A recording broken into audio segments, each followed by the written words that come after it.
All right. We're back with another edition of the Leo G Show. I am Leo G, and podcasting is what I do. It's been a minute, been gone for a minute, man. But we're back with another episode here. We got a lot to talk about here, especially on the Atlanta front. Got a couple other things we're gonna get into as well, man. As always, I'm here with one of my co-hosts. I don't have all of my co-hosts tonight, but I got one of my co-hosts, man. I got my boy Banks, man. What's going on, Banks? What's going on, Leo G? How you feeling? Man, I'm feeling all right, man. I'm feeling good, man. Got a lot to talk about, man, to kind of piggyback on what we talked about on the last episode, man, because a lot of things have come to pass, and we'll get into them in just a minute. So as always, man, we done kind of made it a reoccurring thing since we got the YouTube channel up, that we kind of put the fits on, right? We kind of show everybody how we represent the teams here in this city or this state, rather, because tonight I threw a curveball. But I'm going to go with you, Banks, tonight, man. Tell us what you got, what's ATL inspired that you got on tonight. Well, today I'm rocking a Atlanta Legends, the old football team out of the Alliance of America Football League that lasted for about 7 to 8 weeks, and then poof, they were gone. But they had an Atlanta team, so I had to rep them. So I had the purple and gold scarf with a purple and gold Atlanta Legends hat. And yes, it says Atlanta Legends on it.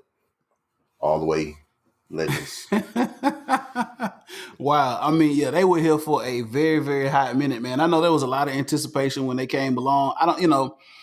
I don't know what happened with that. I don't know if it had a lot to do with maybe the pandemic and just a lot of stuff, man. But I thought it was going to be that kind of bridge, that gap that between the NFL and taking us into the off season, because I think their pitch was they came on like a couple of weeks after the Super Bowl, and that's what they were supposed to do. I think you got an opportunity to go to a game. Am I right? I absolutely did. I went to the very first home opener to check them out. They kind of stunk up the place, but I was there representing the A, and I had to make sure I was there to witness history. That's what's up. That's what's up, man. I'm glad you were able to do that, man, and check them out. So that's your ATL history tidbit tonight. Banks is representing the Atlanta Legends, the short-lived football franchise here 7 weeks in. And Banks, I got a hat upstairs that you actually got me from the game as well, man. So shout out to you for bringing me that hat, man. We're not gonna forget about him. We It definitely not gonna counts. forget about It him. counts. They had a team here, so had to put them up on the wall. Put them on the wall. That's what's up. That's what's up, man. We're gonna continue to roll with it. So tonight, man, my fit is a little different, man. I didn't go Atlanta, man. I went state of Georgia tonight, Banks. A lot of times, man, in this city is it's a big college town. When you say Banks, it's a big college town. Absolutely. Especially when it comes to college football, man. This is a big college town, man. And the funny part is, because once again we'll talk about it, Atlanta is a transplant city, right? You got people from all over the country, especially a lot of people around the southeast. So it's a melting pot of people here in Atlanta that went to colleges around the southeast, right? You got of course, I would be remiss if I didn't talk about Georgia Tech, who's right actually in the middle of Atlanta. Shout out to all of the North Atlanta Trade School alumni and the people that cheer for the North Atlanta Trade School right there in Atlanta. That's AKA Georgia Tech. So shout out Georgia Tech. Also, we got a lot of other teams that are close by as well, like Auburn. Auburn University is not too far from Atlanta, about 2 hours down the road there. You also got, yeah, Banks, what's up? Don't forget about Georgia State. That's also Oh, I'm in sorry. the Yeah, city of Atlanta. I'm sorry. Yeah, I would be remiss if I didn't say Georgia State. So shout out everybody, Georgia State, the school that's actually in the city as well. And they made their own name now. Banks, we were growing up, I think they only had a basketball team. I think about maybe it's been now maybe close to 10 years that they have a football team there doing big things. They converted the old Turner Field over there. Now that's their home football stadium, man. So yeah, shout out Georgia State. I can't forget about them. I can't forget about Georgia State, man. That's the other school in the city, GSU. Also, another school that's pretty close would be Georgia Southern, the other GSU down there. It's about a 4-hour drive down the road down in Statesboro. You also have, like I said, Auburn. You got Alabama, which is right over in Tuscaloosa. That's not too far, maybe about 2.5, 3-hour drive on the other side of Birmingham. You also got Clemson. Tennessee, Florida. All these schools are in close proximity to Atlanta. So, it's a big college town, especially when it comes to college football. Oh, and I got to shout out the HBCUs, Banks. I got to shout out the HBCUs that are here actually in this city. Clark Atlanta, Morehouse, Spelman, the whole AUC down there. Shout out to Morris Brown, old school Morris Brown down there at the AUC. Also the other HBCUs that are close, Tuskegee University, Alabama A&M, Alabama State, Florida A&M as well. I say all that to say I'm talking about the colleges here because I'm representing for the college that's right down the road in Athens, the University of Georgia. You see it. I got the big G right here. I got the jersey on. So I'm representing for the University of Georgia tonight. That's my favorite collegiate team actually in the state. They're not in the city. It's a long story, and I'm not going to get into it as to why I roll with the UGA as opposed to Georgia Tech. Because a lot of people, Banks, a lot of people call me out and say I'm not all ATL because I don't rep Tech, man. Excuse me. So is other 75% of the city of Atlanta or UGA fans. Find me a Tech fan. I'm sure they're there. No Oh disrespect, boy, Tech fans. No disrespect, but I think UGA run this city. Sorry, you not just sorry. you. Ooh, boy, you just brought some smoke, didn't you? You just brought the smoke. I guess Banks want all the smoke tonight from the Georgia Tech fans. But like I said, we love our North Atlanta Trade School fans down there at Georgia Tech. But I'm representing UGA tonight, man. Shout out to UGA and everybody out there in Athens, man. So that's what's up. So we're gonna move right on into the show, Banks, tonight. And talk about a few things, like I said, kind of piggybacking. Another thing too, Banks. I want to talk about before we actually get into the show. Atlanta United, really, really quickly, Banks. Did you know Atlanta United has found another way to take some more of our money? Did you know that? Explain. Okay, so I don't know if you knew this. I'm gonna tell you because apparently you didn't. Atlanta United is set to drop a third kit on next week on the 17th. Yes, that's right.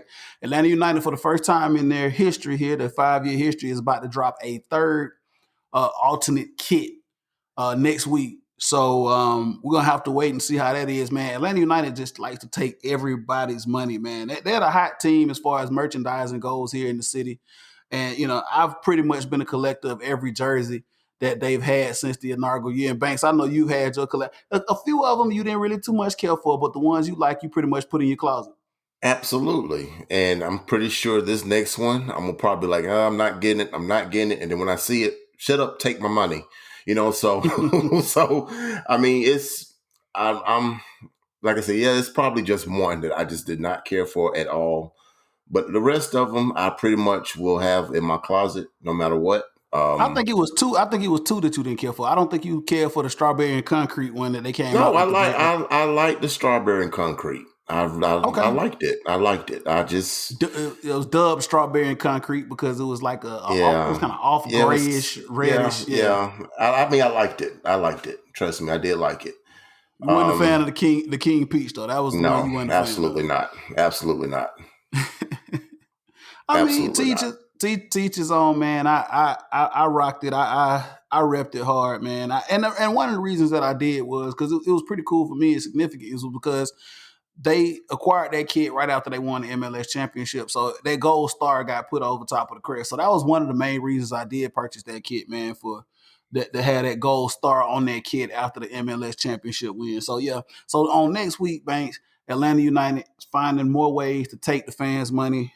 Third kit. There have been rumors about how this is going to look, what it's going to be about. Apparently, it's going to blow everyone away, and it's going to pay homage to something really, really important in this city. So be on the lookout for that. So maybe we could do a podcast after the kit reveal next week, and we can talk about it. Hopefully, I get a chance to go down there and check it out, man. I might be one of the first ones that they take the money from when they drop this kit next week. They're doing a reveal at if I'm not mistaken, it's at the Civil Rights Museum next week. So that should tell you it's kind of important the way they're going to do it. They've had several other kit reveals at different places in the city, but next week is going to be at the Civil Rights Museum leading up into their game on June the 20th. So that should be cool. Speaking of merchandising, Banks, I'm going to go back to talk to you about talk about the teams here in this city and how they do the merchandising, man. Because later on in the show, we're going to talk about the Atlanta Hawks. And the Hawks are in the playoffs right now. We all over Atlanta, you can go find Braves apparel. You can find UGA apparel. You can even find Georgia Tech apparel, Falcons, United, all that stuff. You can find it. But when it comes to the Hawks, what are they doing, man? Is this? I mean, I've echoed this several times on this podcast, man. Do they need to step their game up when it comes to apparel, man? What is going on? It seemed like it's a marketing fail. They put basketball such on a lower tier in this city. I don't understand that even if you didn't, sell merchandise, on a regular season. The Hawks are in the playoffs. They doing something special. They have a superstar in Trae Young, and you still have to scrape two rocks together just to get a hat. So I mean, it's retarded to me. I feel like you should have abundance of Hawks merchandise, not just for the playoffs. I mean, you have a lot of Falcon stuff. You have a lot. You can get Brave stuff all through the year. You can get United stuff, but Hawks, you really have to look high and low. Walmart don't sell it. I mean, you can't get it at Walmart. Where can you get it at? I mean, it's And so what for what it's worth, if you live in Atlanta and you are a sports fan, if you're a Falcons fan or United fan, man, you can go right down to Atlantic Station. They got a big ass department store with nothing but Atlanta United, Atlanta Falcons apparel at Atlantic Station. Like you said, Banks, Braves gear you can find. I can go to the gas station around the corner and get a Braves hat and the shirt right now. If I go to the Shell station, they got some Braves gear in there, man. But like you said, the Hawks gear is far and few in between. You cannot find it, and it's crazy. I mean, if you go to the arena, they have it, but the shop in the arena is fairly small. I've tried to get apparel in the arena when I actually went to the game, but it's not a large selection. And compared to other cities and compared to other teams that I've seen, even online, man, it's a small selection of apparel online. You got a couple of hats, a couple of t-shirts, and that's it. And then, the jerseys, there's not a large selection of the jerseys, man. Apparently, I don't know what's going on, but for anybody that's listening, man, I guess we need to all just bum rush the Hawks and tell them they need to step their merchandising game up for real. This is kind of embarrassing at this point. I went to DC last year, and I went to like a little strip mall or something, and I saw a lot of Wizards apparel. Not to say that they're lower than the Hawks, but I just felt like if Washington can promote the Wizards and put all their merchandise, jerseys, jackets, shirts, hats, pom poms, I mean everything. They had a plethora of things to get for Wizards. And the Hawks, I mean, you have a kiosk of water bottles and hats. So I mean, it's sad. I mean, I just feel like I look around. This is a major city. If that. But I mean, you look around, man. You have a top. Was it top 8 media market in the NBA? Six, And number 6. We know. I think. well, excuse me, Altogether is 6. number 6. And we can't find any Hawks apparel anywhere in the city, and it's very very concerning. Maybe somebody in the marketing team can address this to the fans. I don't understand what's going on. Not to say the other teams in the city doesn't deserve it, but at least give the Hawks a chance to have some fans. It's fans in the city that cares about that team. Yeah, we Period. all care about the team, man. That's what's up. We're gonna get into them and talk about the Hawks here in just a moment, man. So starting off here, Banks, going into the show, man. Piggybacking off of the last episode we did, man. Julio Jones. Julio Jones, longtime Atlanta Falcon, man. He had been here for over a decade. Little controversy the last time we talked about him, man. He was on the show with Skip and Shannon Sharp was on the phone. He said, "I'm out of there." Julio Jones said, "I'm out of Atlanta, man." We were kind of in our feelings about that and how that all kind of transpired. Well, since that has taken place, Atlanta Falcons finally pulled the trigger, found a suitor to trade him to, and Julio Jones is now a Tennessee Titan. Went up the road there to Nashville. Got some particulars with how the trade went. I think the Falcons ended up getting a second round pick for Julio. Ended up dumping the whole entire contract.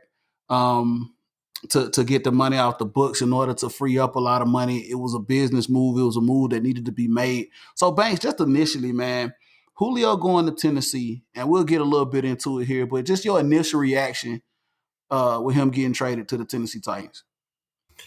Well, again, you just said it. It's a business. I wish him well. I never had no ill will to what he said. He wanted to go. He's out of here. Whatever the quote was, I get it. He wants to win, and Godspeed, Julio. I mean, if you want to go somewhere else, while you still got it, by all means, go for it.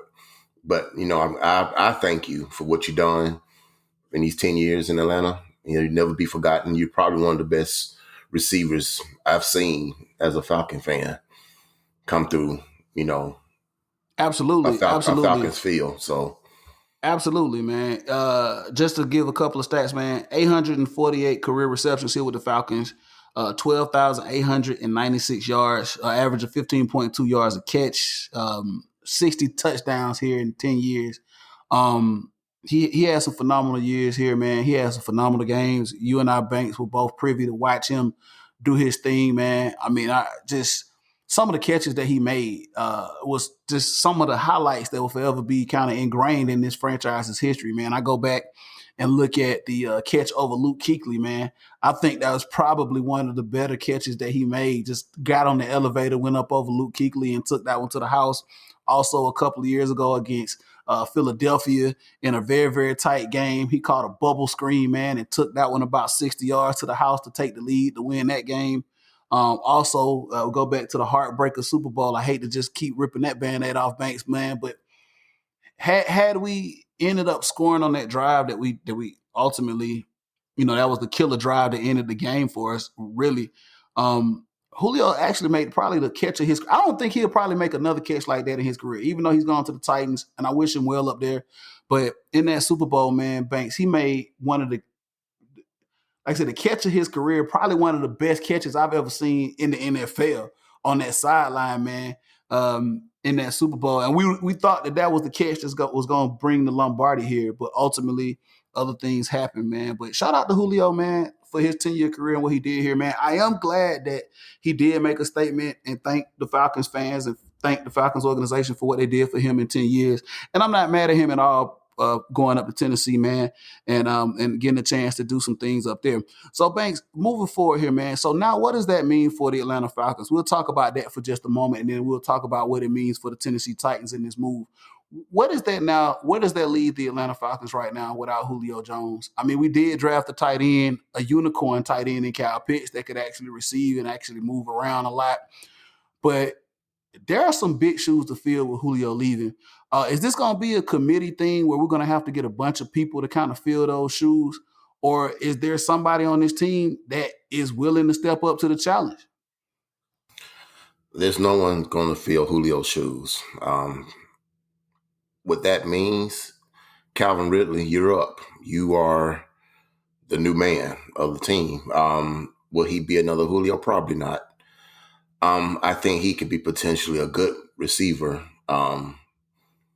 for going with committee wise. Unfortunately, Leo, I think with Julio leaving, our wide receiver position is probably the weakest on our offense now. I mean, not to disrespect Russell Gage, but he I ain't mean, come no on. You got Russell Gage, you got Alameda no Zaccheaus. We no drafted a couple of wide no. receivers, and we brought some Mm-mm, people in. I mean, mm-mm, okay. mm-mm. I mean, no, yeah, I Sorry. agree with you. Mm-mm, There is no no. Julio Jones. JJ 11 is left. The Jet. If we're running Russell Gage out there as a number two receiver, thinking that he's just gonna pick up the production that Calvin Ridley did with Julio, then we're fooling ourselves. I mean, we really are.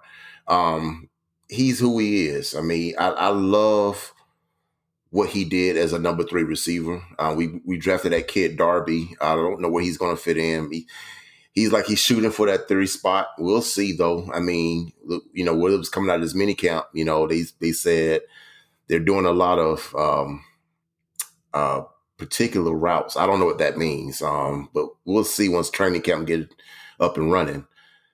As for Calvin, we know what we get out of Calvin. We seen him grow up right in front of our eyes, so I'm not too worried about that part. As for Kyle Pitts, I'm gonna hold my judgment on that. I'm not saying anything. I'm not gonna put this expectation on him like he's just gonna be this miraculous just talent that's gonna just woo this franchise. I'm just gonna wait and see. Again, I said my piece about with Julio leaving, it left a big gap in the wide receiver position. Yeah, man, it truly does leave a big gap in the wide receiver position. But so, like you said, it's next man up. Somebody's going to have to step up. Arthur Smith, being a creative offensive coordinator, man, he's going to have to find ways to be able to feature other guys now. And I think he likes to run a tight end heavy style of offense, man. So um, you do have two tight ends here now with Hayden Hurst and Kyle Pitts. I think we drafted another tight end. Not drafted. My apologies. We got another tight end in free agency from Buffalo. So we're gonna have to see how this works. We're gonna have to see how Arthur Smith plays this out. I think that'll be okay. We just have to wait and see. Like you said, Russell Gage is there. He came on strong. He's made some big catches. I think Alameda Zaccheaus, if I'm pronouncing his name right, is still there. A couple other guys, we drafted Darby. So we just have to see how it plays out, man. And to go back on what you said about Calvin Ridley, I think Calvin really has the talent and the attributes to be a number one receiver in this league. I really do. I really think he'll be able to step up to the challenge, and he'll be able to do what he needs to do. So we'll see how this all plays out without Julio. Another thing I want to talk about really, really quickly here before we move on and talk about Julio in Tennessee now, that Kyle Pitts and Hayden Hurst, I think, were invited to a what they call the tight end university, man. I think George Kittle and Travis Kelce are putting something together up there in Nashville for tight ends. Um, we hear about players doing this a lot, and it's kind of a thing, a mutual respect when they invite other guys to when they have these camps where they learn from one another and they train together and they talk about trade secrets or whatever. So I think it's kind of big that Kyle Pitts coming into the league as a rookie got invited to this symposium or this 2-day or 3-day camp that they're doing up there with, like I said, Travis Kelce. I want to say Hayden Hurst also was invited.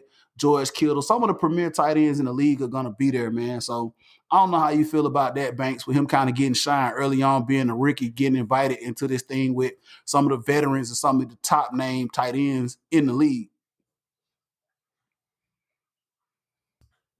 I feel like it's, I don't know. I don't want to say the wrong word because I could be looking like a complete idiot or I can be absolutely right. And I don't want to say anything about it because the way he came into the league from the draft and, all the hype about him being a unicorn and he's going to do this. So wait. So hold on, Banks. So let's dig into this, man. It sounds that there is a lot of apprehension from you coming with Kyle Pitts. And so let me basically put it to you like this. And I want to put this question out to you. Is there a lot of apprehension just based upon the fact that you think there are a lot of expectations being put on this kid, or is there a lot of apprehension by you feeling like this kid might not live up to the expectations?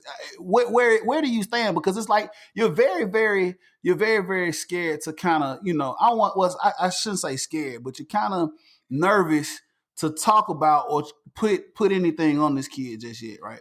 I'm not because people are already putting the yellow jacket on him already, the gold jacket. I mean, that's kind of unfair. This man ain't played on one down in the NFL. This is not college. This is an NFL. And I understand he's been talented. He's been doing a lot of great things, unspeakable things in college. But for me, just for all that expectation from this, for him as a rookie, and we thinking he's gonna be, oh man, he's gonna set records. Sign him up for the Offensive Player of the Year. I'm like, we'll see. He might be, but I'm not buying. I'm not the one that's gonna crown him here. Oh I'm no! not So giving him. you just say you're not buying it. No, I'm not. You're not I'm buying it. not. I'm not going to crown him because the simple fact is, it's just too much for So it's him like to just. so it's safe to say that, I mean, I know you're excited about him and his talent coming to the city, Absolutely, I am. but I guess it's safe to say that you're not buying it. You're not believing the hype No, I'm until not. you I'm. see it. It's not. But it's not buying it. It's like I'm not getting all putting all my eggs in one basket. So if it comes to a point where he's just average, just an average tight end, then everyone is going to be let down. Come on, Leo, you know this. Now, if he doesn't go out there and set the world on fire immediately, it's going to be like, well, we should have got a quarterback. I mean, you already see it coming. I mean, it's not. It's at the end of Kyle Pitts' career, he might be one of the greatest tight ends that Falcons ever had, bar none. But I'm talking about first year, Kyle Pitts. It's going to be a lot of magnifying glass on this kid, a lot of expectation, unwanted expectations, and it's not fair to him. You can't put I think it is this kind of. I man. think You cannot put this kid in I Canton already. You just can't. okay. I think put like this here. I think it could go one or two ways, man. I think you can put expectations on this kid. The kid got drafted number 4 for a reason, and I think listening to him talk, I think he is aware of the expectations that are on him, and I think that the kid has a work ethic that's going to take him there. I'm not going to anoint him and say put a gold jacket on him just yet. I'm not doing that, right? But at the same time, I do feel like he's going to be very impactful with this organization this year. He doesn't have a choice. I think that he has the attributes. I mean, just size alone and what he's able to do physically, I think he has the attributes to be an impact, a hell of an impact starting out coming in. And I get it, Banks. I totally agree with you, man. It's very, very apprehensive to just jump on the wagon with a lot of the picks, especially with this organization and how it's been. And we talked about this on the last episode, man. We're moving into a new regime. We're moving into something totally different, man. And I think we got to kind of get the taste out of our mouth because we've been bit before. I mean, I just go back and talk about another draft pick that we had some expectations, some pretty high expectations of, was Vic Beasley. Vic Beasley came in. He was a high draft pick. I want to say he got drafted 5 or 6. And he ended up being a bust. So I think that a lot of Falcons fans, man, we just are in this, we don't have a lot of just expectations at all as what the talent is coming in. This is a new regime, though, Banks. And I get it. I totally get where you're coming from. But I think that this kid is going to come out and perform. And I think he's going to handle the pressure very, very well. I haven't seen anything from a standpoint of him not being able to answer the call when it's time for him to go out and play for this organization. And another thing is, too, with the new offensive coordinator, with Arthur Smith, I think that one of the things that most was intriguing to draft him was offensive coordinator like Arthur Smith is going to be able to feature this kid in a lot of ways for him to get a lot of opportunities to get open and get the ball. But I get it though, Banks. I get it. And let me say this: for the mini count, I think so far they said that they lined him up at every position. For what it's worth, they lined him up just to see how it would look. Him on the receiver side, a tight end side, different all kind of looks, and they say he has been blowing people away. And for what it's worth, I mean they're not even in pass yet. So, or at least they Yeah. are, or are they? I don't know. But And another thing is too, Banks. Just to kind of say this much. Let's just say Kyle Pitts doesn't have the numbers that you would expect for him to have, right? Let's just say, he doesn't have these monster numbers his rookie year. I'm not nervous about that. If he doesn't have monster numbers, then what I will be looking for is for somebody else to eat off of that plate because that means they're either double or triple covering him. And, defenses are scrambling and trying to find a way to stop him. So somebody else needs to say, okay, hey, well, I got one-on-one opportunities since we got bracket coverage on Kyle or 2 or 3 people over there. Maybe I can, Russell Gage can step up or one of the other receivers or, one of the backs out of the backfield will be able to step up. So it's not a bad thing. I wouldn't look at it as a bad thing for his rookie year to come out and not have monster numbers. Of course, I want him to have monster numbers, but you got to look at it in the totality of things. If people coming out the gate are going to be that scared of him and say, hey, we need to double check, because we've seen this happen with numerous tight ends and wide receivers. You go back and look at guys like Megatron and even Julio that we're talking about now, for example. You had to find a way to kind of game plan to take them out of the game. And usually you can't completely take them out of the game, but you have to draw so much attention to those guys that other people are able to eat. So maybe that's a situation to have with Kyle. We'll just have to wait and see. how this all transpires with the offense, man. So look, Banks, moving forward, I want to talk about Julio now in Tennessee. So Julio goes to Tennessee.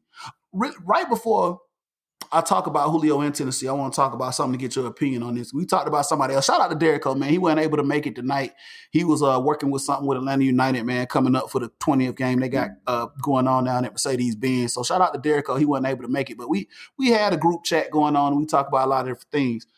Before Julio was traded up to Nashville to the Titans, there were talks in the media on several outlets that Julio Jones wanted to go to a winner, a contender.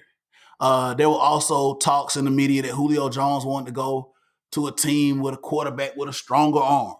They could get him the ball. Julio was tired of slowing down for the deep ball and all this stuff. So with that being said, man, and we don't know if Julio Jones actually made these demands or he was actually talking. It's just the media looking for a story. But now we know he's with the Titans. Do you feel that it was, if it was indeed Julio making these demands, do you feel like it was too much of him to make these demands as far as, him trying to push his agenda and where he wanted to go and what he wanted to do? Or do you feel like at this point in his career, he was kind of old that? Because, we'll talk about it in a second what he's going to mean to the Titans, but do you feel like he was old? Like, okay, well, let's get him where he wants to go. Or did the Falcons actually make the best decision for the Falcons and say, you know what, hey, we got to get rid of you, man. We don't care where you go. We're going to get the best deal. Yes, the latter. All due respect, we know what Julio meant for us. We're not going to put you somewhere where just to make you happy. It's the logo first. Now, I don't want to sound all crude and all, disrespectful, but the Falcons had to do what's best for them.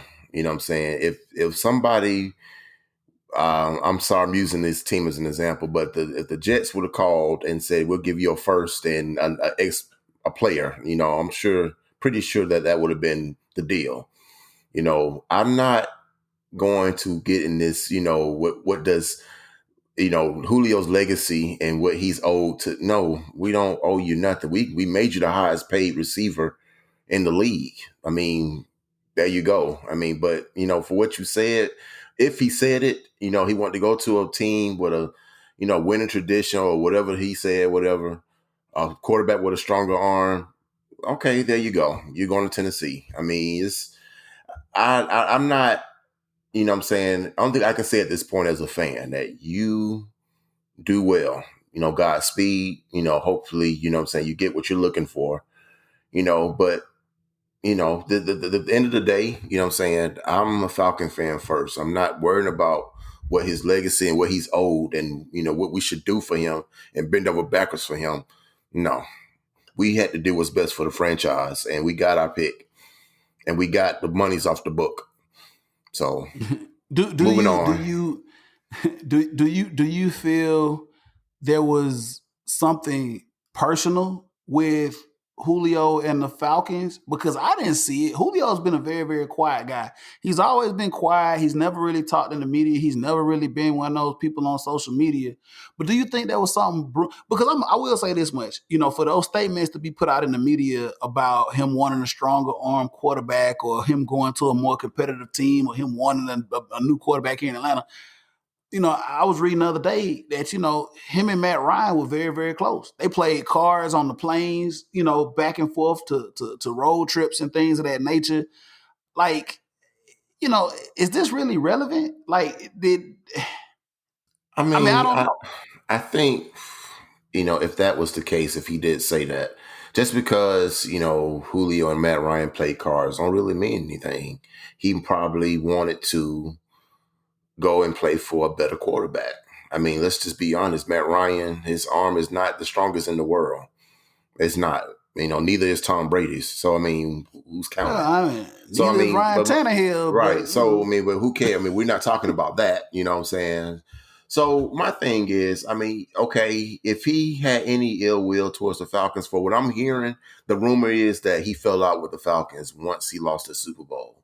I can kind of see that. What who's gonna recover from that? I mean, but at the same token, you know, Dan Quinn stayed, and he, we digressed every single season. Yeah, So I can't say, what I'm saying, it was the Falcons, or it might have been him for all I know.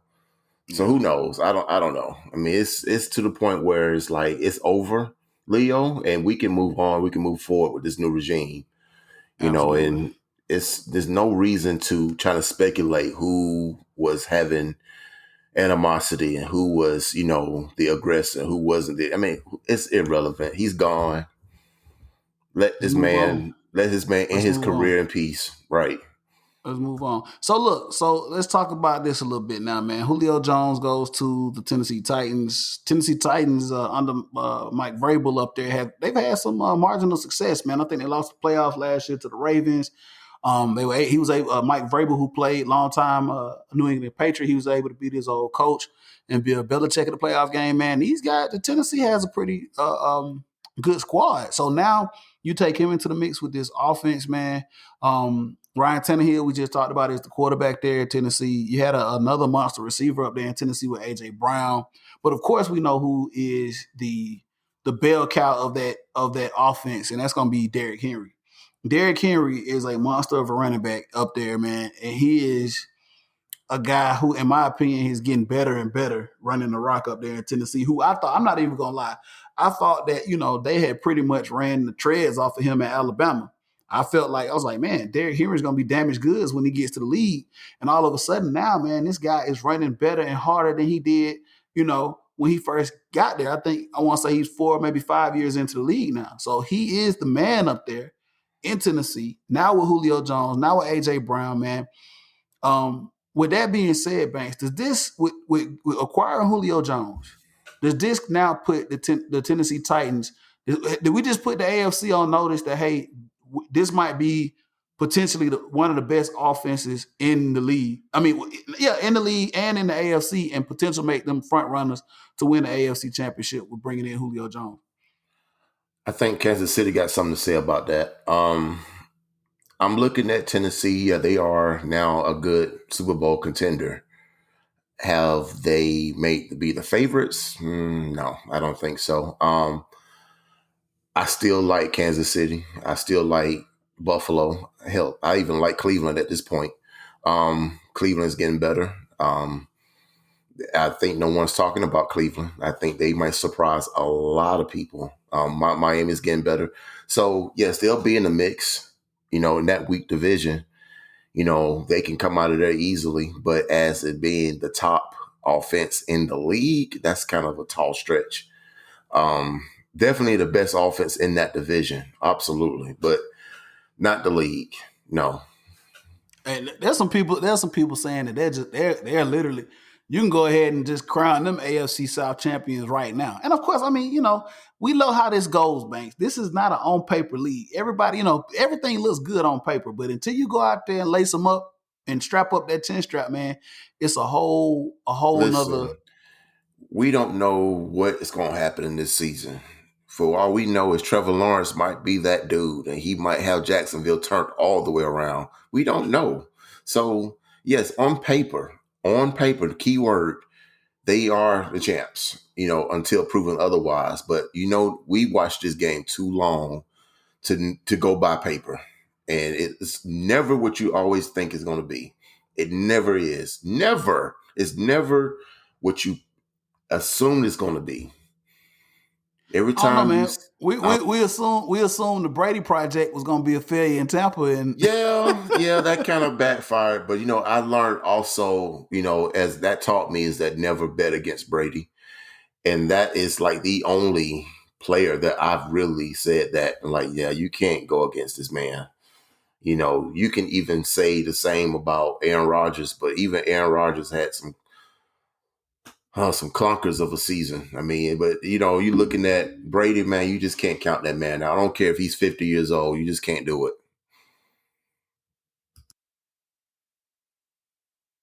I think that was the one thing. I think that was the one thing we were kind of wrong about was was Tom Brady going to Tampa. And I will say this much, man, for what it's worth, man. Tampa, you know, they knew what they were doing. They put a lot around him, and not to go too much off topic, but they knew what they were doing, and they were able to get it done and get a trophy down there in Tampa. So moving along, man, we talked about Julio here, man, and wish him well up there with the Titans. But we're gonna move on and talk about another team here in the city that are doing some things right now that are pretty remarkable. We talked about them a little earlier in the show, and that's the Atlanta Hawks. Banks, your Atlanta Hawks, man, moving forward into the semifinals of the East. Man, what a time to be alive if you're a Hawks fan here in this city, and we definitely are Hawks fans, man. So they took out the New York Knicks, man. Sorry, shout out to Spike, shout out to Spike Lee, man. Which is funny as hell, Banks, man. So really quickly, man, if people don't know this, I'm gonna give you a little bit of history here on Spike Lee, man. Spike is actually born here in Atlanta. He was born here in Atlanta, Georgia, man. I want to say he was a Grady baby, and then he moved up to New York. Um, and he native New Yorker, man, proud New Yorker, proud Knicks fan, and then he comes back to Atlanta, and after high school, and goes to Morehouse College, and graduated from Morehouse College. Actually took, I want to say, some film classes over at Clark Atlanta, and shoots one of his most iconic films here in Atlanta, Georgia, School Days, which was shot over there at the campus of AUC. So a lot of history and a lot of things that connect Spike Lee to Atlanta, and then him actually being a big New York Knicks fan, man. Probably the biggest celebrity New York Knicks fan that we know of. And the Hawks end up bouncing the Knicks out in the first round of a very, very kind of heated playoff series. When you say, Banks, man, this got a little it's got a little personal, didn't it? It was personal on the court, off the court. Fans were going back and forth, but it's a typical North versus South kind of thing. I think in my eyes, I felt like both fan bases kind of underestimated both teams in a sense. Like, yeah, it's just New York, or yeah, it's just the Hawks. I mean, it was kind of funny because the back and forth was whatever. But as a series as a whole, I mean, you ran New York completely off the court. I mean, they had no answer for Trey. Julius Randle, my goodness, dude, you was the MIP. And they said the MIP is missing in playoffs. So that was the most appropriate acronym, if I have ever heard one. I'm not gonna trash them too hard because I think they are on the right track. And when I say that is New York. I think they'll be back. As for the Hawks, they surprised a lot of people in the city. I think a lot of people had them losing. Our own fans had us losing against the Knicks in like 6 or 7 games. And we end up, doing what we did to them. And it's like now people are like, paying attention now, a little bit closer. Now we beat the 76ers in game 1, and it was like, okay, maybe we got some here. I think it takes, a lot of just show me kind of attitude in this city. Show me what you can do. And I think people are coming around slowly but surely. Yeah. I want to say this much, man. You know what I'm saying? We're very apprehensive in this city, especially amongst our sports teams, man. I mean, we've been let down too much, as far as, just different. We've had different letdowns. And it's funny, we'll talk about the 76ers series in just a moment. Banks, we're going into game 3 coming up as we record this episode here. Tomorrow will actually be game 3. It'll be here at State Farm Arena in Atlanta. But going back to the Knicks series, man, like you said, typical maybe South versus North. And once again, man, if I hear, I'm gonna just set the record straight. This is a statement that I want to make here, and I'm gonna keep saying this, man. Let's not call these ignorant fans passionate when they do stupid things. Okay, let's end that narrative, please, people. Let's end the narrative of stupid fans doing stupid things, labeling them as passionate. There's nothing passionate about doing stupid stuff. There's nothing passionate about spitting on someone. There's nothing passionate about pouring popcorn or drinks or anything like that on these athletes, man. They are athletes. They're out there entertaining you. That's what they're doing. They're entertaining you because you can't get out there and do it. You can't get out there and play like Trey and play like these other guys, man. And you want to act like, oh, we're going to intimidate you. We're going to spit on you and pour popcorn or what? That's ignorant, man. That's stupid. And please, let's stop giving these fans this pass and say, oh, it's the New York fans are so passionate. Philly fans are so passionate. No, it's ignorance, man. Let's put it in this place and let's call it like it is. Banks, do you agree? Man, absolutely, man. I listen. I don't agree with no man spitting on another man. I don't care who you are. I'm surprised Trey didn't reach around and lay this man out. I mean, you don't spit on nobody. I don't care. I mean, listen. At the end of the day, it's just sports. It's just sports. It's just entertainment, like you said, Leo. It's an entertainment game. These guys are getting paid. You're not. You paid to get in there. But now you want to act a fool. You want to keep your bodily fluids in your mouth before you want to expel it on somebody else. That was thought out and it was nasty. And you should have had your ass kicked. Yeah, Bottom line. like and not just the spitting incident. Of course, that was the highest of the high and the most just disrespectful, most blatant. I mean, just this most vulgar and disgusting thing that you could do to another human being. But just not only that though, Banks, just the overall attitude and just nastiness of we talk about the northern fan bases in general as a whole. I think the first two to come to mind are New York, of course, and Philly. Banks, I think you sent me some clips of them talking about Trey and rapping and trying to talk, just disrespect and just nasty and vulgar. And then, we as fans here in the South, especially being from the South Banks, we always get this whole Southern hospitality moniker that we're supposed to be nice and we're supposed to be these hospitable fans. And Banks, we are the epitome of passionate fans. I think we support our teams. We go hard. We yell. We scream. We holler. We do what we need to do. But I get tired of the narrative and I get tired of the excuses, especially from a national media standpoint. And that they excuse this behavior to being a passionate fan base. They excuse it, man. So the few people I have that listening to this show, like really, we need to kind of kill that narrative, man. Especially being fans here in Atlanta of our teams, because we don't do that stuff, and we kind of pride ourselves on being passionate, but we don't have to stoop to that level. And please, let's not give this any more credence and tell these people that because they spit on someone that makes them they're just so passionate about their team that their emotions get the best of them or whatever. No, it's that liquid courage that they're up there drinking that gets the best of them and they want to act like assholes. Let's be real about it. Let's be real. Like I said, the video that I sent you, Leo, with them going outside and drinking dark liquor and they up there saying, suck their male extremities, I'm like, dude, you are out there. I mean, it's like I never seen a fan base so just whacked out. I mean, they go hard when they lose, they go hard when they win. It's like there's no in between with them. They don't have a medium. It's just extra hard for losing or extra hard for winning. And it's irritating just to see them, it's horrible just to see that. That's not what I envision of an NBA fan base to be, just, it's just not, that's what I don't want to see NBA fans to do. Absolutely. That Don't right want to see there. them do that.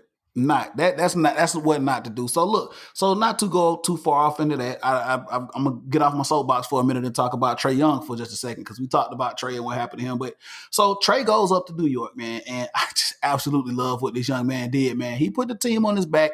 He did what he needed to do to take this series, man. And I think there's no doubt everybody that watched this series and every Hawks fan, every Knicks fan knew that Trey was the X factor when it came to this playoff series, man. I think I'm gonna go ahead and say it, man. I think we watched Trey Young's coming out party, man. There have been a lot of comparisons to Trey and other people, i.e., Luka Doncic, and just everything and what happened and how this is all trans. So, mind you, Luka Doncic, they're not even in the playoffs. Mavericks not, they're out of the playoffs. Hawks are still playing. Trey Young is doing his thing, man. He turned into the villain. I mean, gave me kind of some Reggie Miller vibes up there in New York, man. The Knicks fans hated him, and he just said, you know what, man, hate on me all you want to, man, but I'm going to light y'all up. I'm going to do my thing, man. Ice water in his veins up there in the garden. It didn't phase him, man. And, he did what he needed to do, man. So was this officially Trey Young's coming out party, man? Trey Young came out, went back in, and came out again. Let me tell you something. Any man that comes into a hostile environment and you got the whole 16, 17, 18,000 people saying F Trey Young, F Trey Young, and you still give them the game-winning layup. That's oh my, that was a moment in sports, Atlanta sports history that cannot be ignored. And the second one was when he had the ball in game 5 and the New York fans was sitting their team off and appreciating how a good season they had with a standing ovation. And by the way, yeah, you go ahead and stand up. Let me wait and hit this half quarter for you and take this LO out the door and took a bow. That's some gutter stuff right there. And I loved every minute of it. Absolutely. Absolutely. Oh Here, take this man, way out the man, door. You gonna say man. F me, then how about no F that? I'm out. See you next year. That's what you do, man. That's how you do it, man. You come out and you play, you show them what's up, man. That's how you literally take a fan base's heart.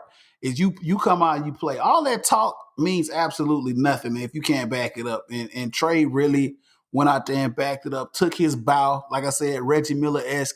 I mean, as for what it's worth, man, Reggie Miller was a great player in the NBA, man. A lot of people didn't like Reggie Miller, but the thing was he was a phenomenal player. You couldn't take that away from him, man. He may have been a little snarky, a little snooty.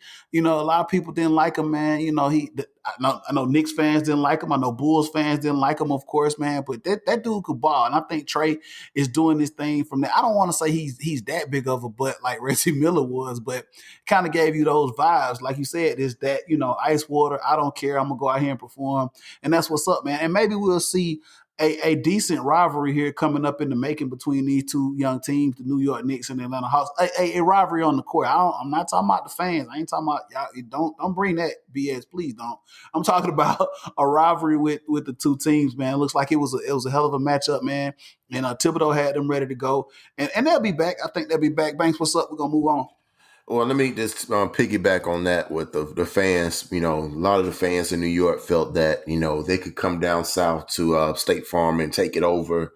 We don't have any fans in Wait, wait, Atlanta. wait, wait, wait, Hold wait, on, wait, hold wait, on. wait, Let wait, me wait. let me move. Let me keep going because I had to really listen to this. I was ear hustling on their fan pages and everything, and I'm like, okay, so you feel like we're not going to show up for a playoff game?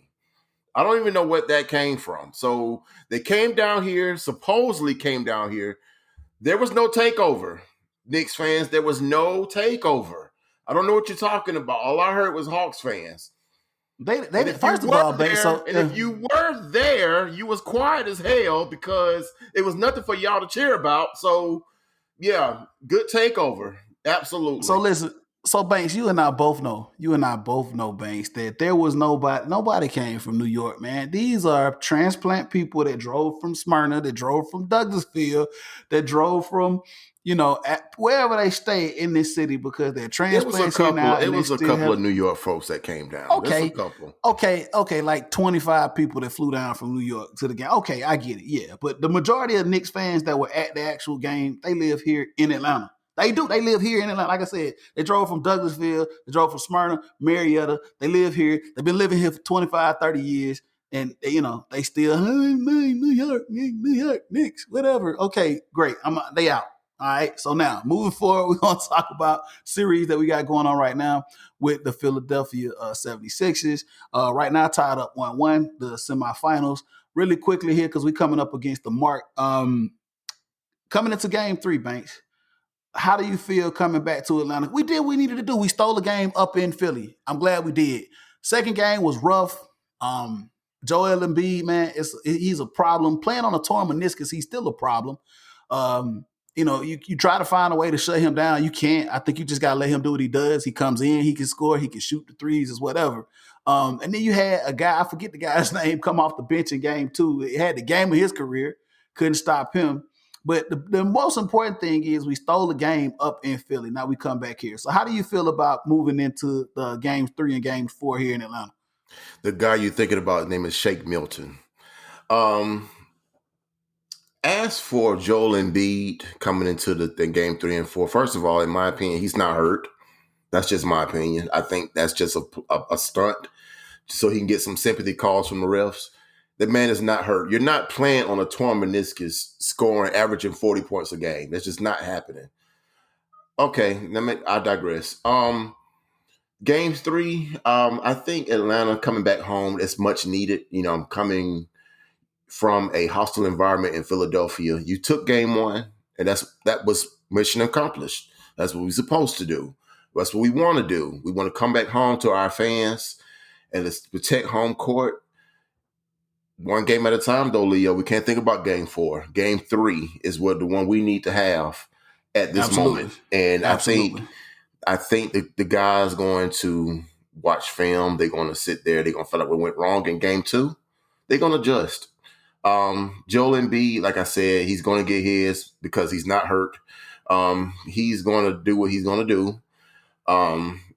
We had a guy on our team who actually has a torn meniscus who can't play. So, you know, do the math, dude. So I mean, He said partially torn meniscus, but it so is what it does is. so is Hunter's, and he's gone. So So listen Banks is here. not buying it. Joel He's not Embiid is hurt. not hurt. He's No, he's not hurt. 100%. He's not hurt. Absolutely. Absolutely. He's fine. He is fine. And I dare anybody tell me otherwise.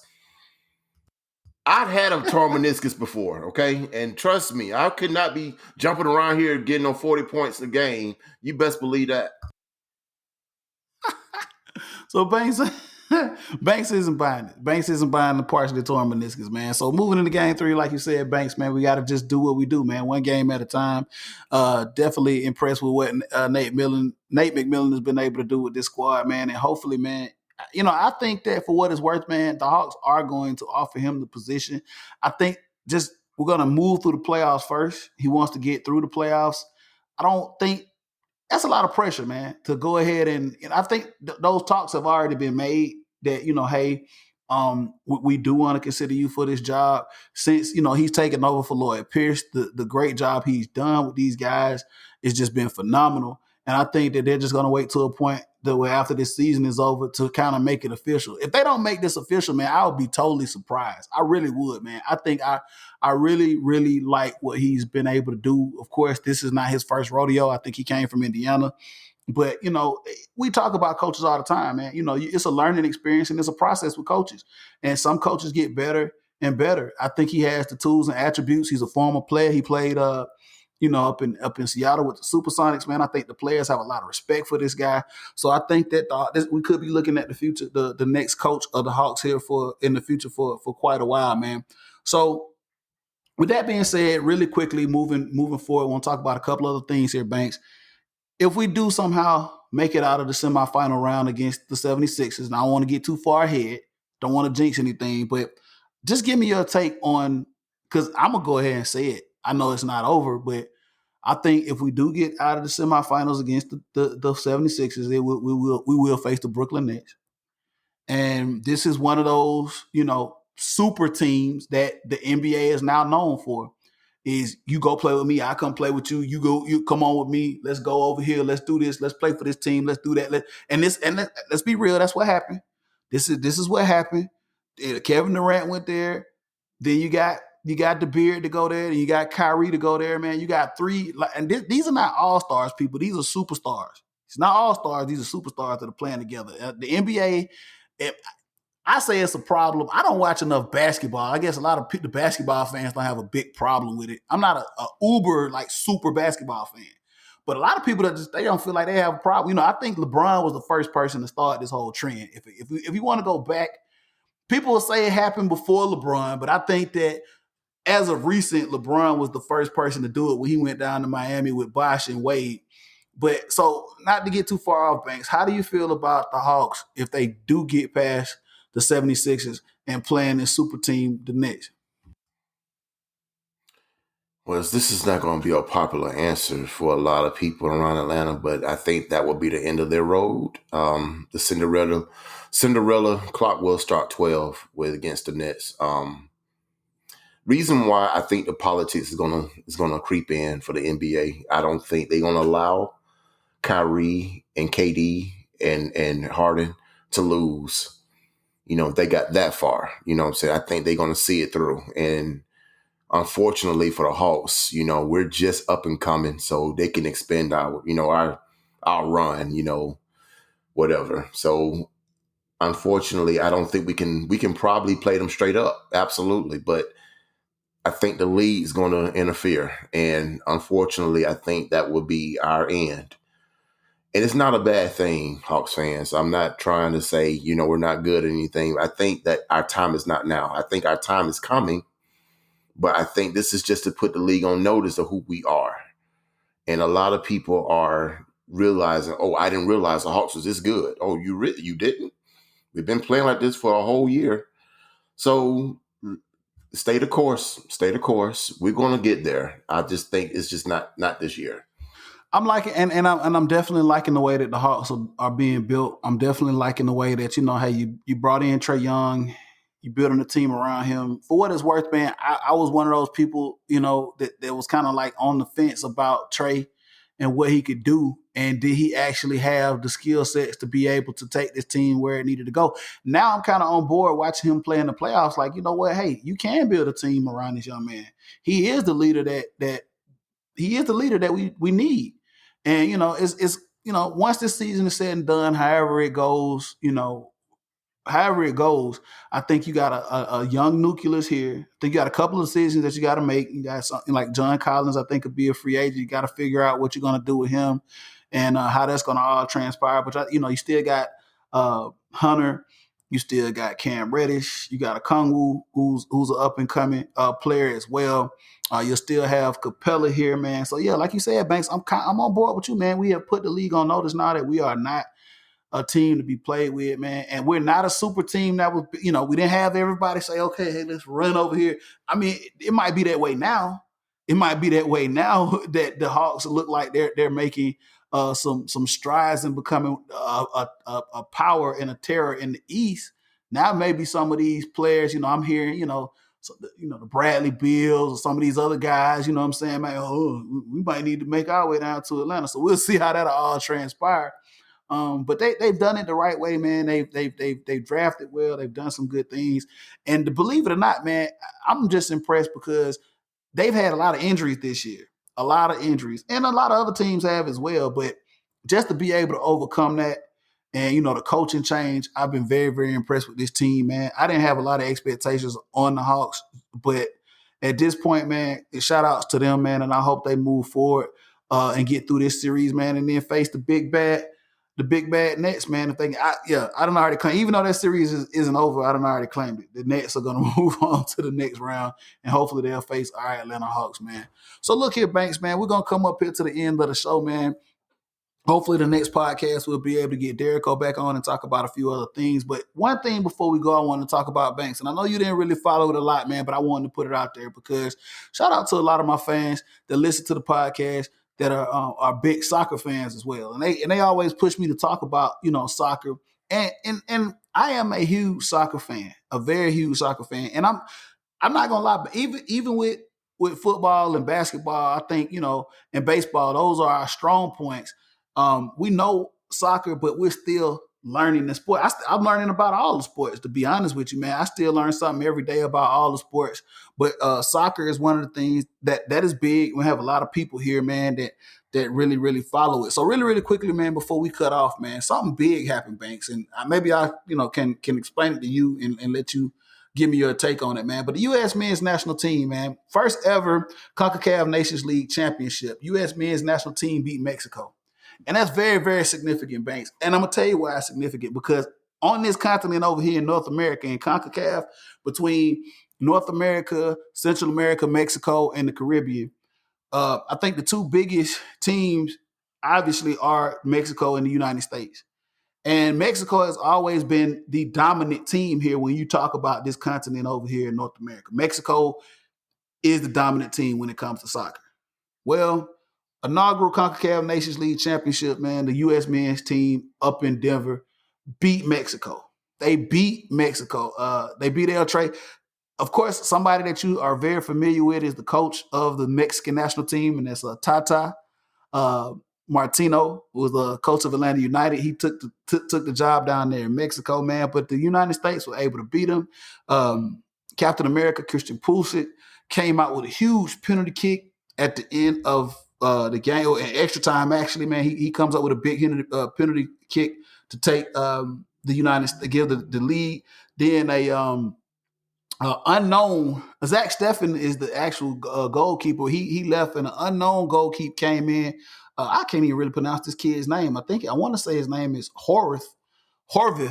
Came in, and Mexico ended up getting the PK. He ended up making the save of his life.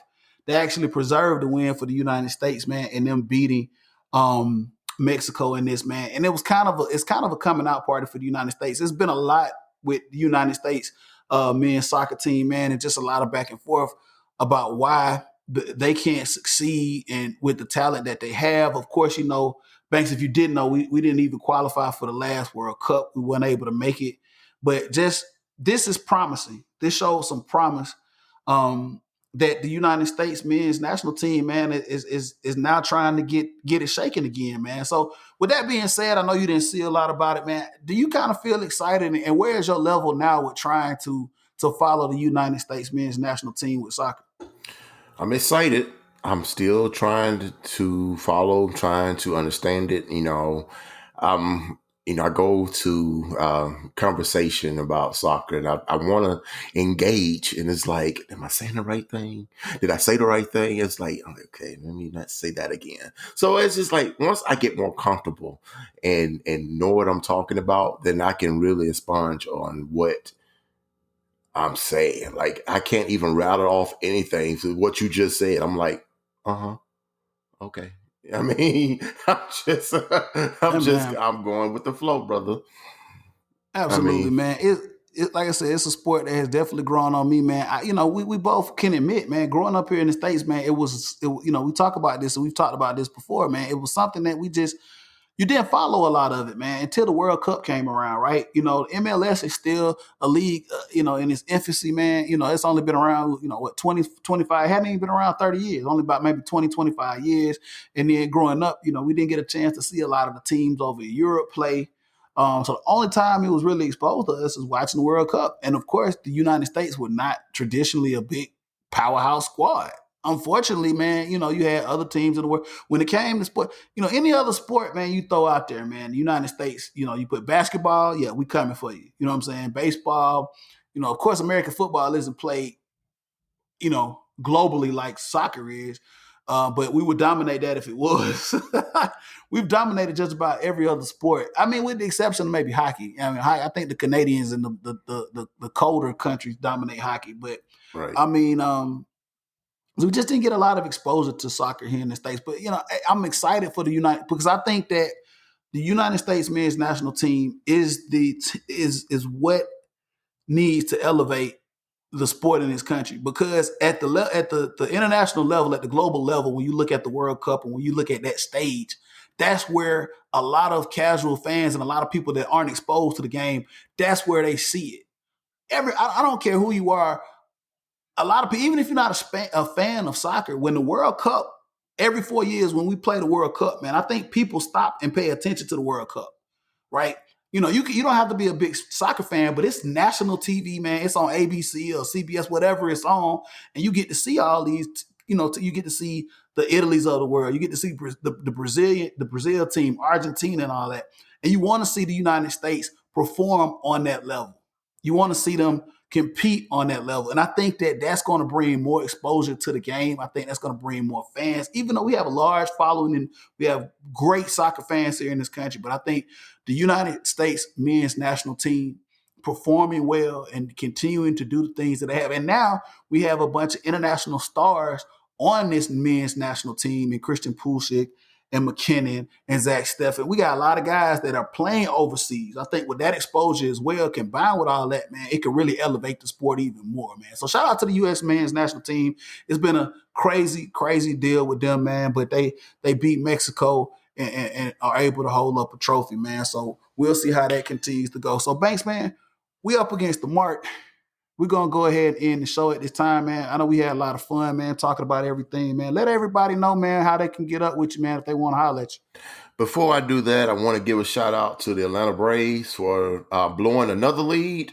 Back-to-back walk-offs by the Philadelphia Phillies. Way to go, Braves. Keep doing what you're doing. I'll be remiss to even talk about, even the positive stuffs in the city. Got to talk about the negative stuff too. So Braves, yeah, you wear that one. And shout out to the Dream too. I think you guys are improving, but we see you. As for finding me, Baby Banks 80 on Twitter and Instagram, and Antoine Jarrell Banks on Facebook. And you can hit me up whenever because I'm here He's always. out there. He's out there in them social media streets, man. Instagram, Twitter, TikTok, whatever. He out there, man. So go find him, man. He still. I think he had to fire his last social media assistant, man. So he might be looking for a new social media manager here coming up pretty soon, man. So look, if you Apply want to get up at within. Apply within. apply within. So yeah, get at him, man. Send him a DM or something, man. Holler if you're trying to be his assistant, man, because he got a lot of platforms he trying to manage over there, man. So if you're a fan of the show, man, you can always hit us up on Facebook. That's at the Leo G Show. Or you can also hit us up on Twitter at the Leo G Show, the number one. That's at the Leo G Show, the number one. You can find us there. And you can hit me up on my own personal Twitter account, man. That's Southern Set with two T's. You can hit me up there. We talk sports. I talk sports. I talk it all, man. I represent the city. I represent this state, man. So look, before we get out of here, man, I definitely want to shout out my man Derrico, man. Like I said, he was doing something tonight that involves Atlanta United. So shout out to him. He wasn't able to jump on, man. It's kind of a scheduling thing, man, but we'll definitely get him back, man. Always shout out to Jay. I know Jay's super excited about these Hawks and what they're doing. Eventually, man, we'll be able to get Jay back on the show, but it's a kind of a scheduling thing here, man. And Banks, I definitely want to just appreciate you, man, and thank you for actually being able to set up and record with me tonight, man. And we just gonna keep rolling these things out because guess what? People are listening, and we missed the show, we missed a week, and somebody was like, "Hey, we are gonna drop another show, man." So I said, you know what? We got to do it, man. So we I got some fans out there, appreciate you, man. whoever you are. And I also have people out there at my job who's been watching silently. You have been telling me that you've seen the show, but you won't respond. You don't hit me up. You don't just say, "Oh, I seen your show," all secretly. You don't have to be. It's not a secret. You don't have to be ashamed to watch this show. Exactly, man. You can engage with us, man, and we will. Hey, if you want to get on, you want to be a guest, man, we'd love to have you, man. It's really really simple, man. So yeah, if you reach out to us, if you want to be a guest, you want to talk about, Atlanta sports, man. That's what we do. So that's what we're here for, man. So that's what's up, man. It's been another edition of the Leo G Show, man. We'll definitely try to come back, and hopefully we'll have some more people to do this with, man. All right, we're gonna be out.